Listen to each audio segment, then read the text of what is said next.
Penyanyi Ayu Ting Ting melaporkan sebuah akun Instagram ke Polda Metro Jaya terkait dugaan penghinaan. Kabid Humas Polda Metro Jaya Kombes Pol Yusri Yunus mengatakan, akun Instagram yang dilaporkan yaitu @gundik_empaeng.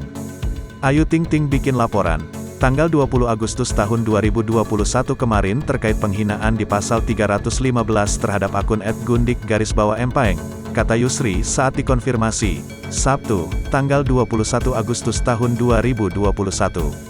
Yusri menjelaskan, akun @gundik_empaeng mengunggah konten yang diduga menghina Ayu Ting Ting dan anaknya.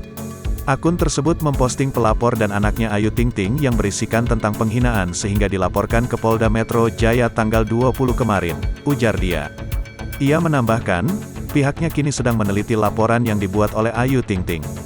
Sekarang kita teliti dulu laporannya, tutur Yusri.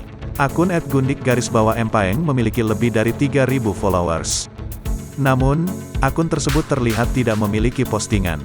Di kolom biodata, akun Instagram @gundik_empaeng menyatakan telah membuat video klarifikasi permintaan maaf. Saya buat video klarifikasi permohonan maaf pada mbaknya dan anaknya. Hujatan kalian ngaruh di saya, tulis akun tersebut.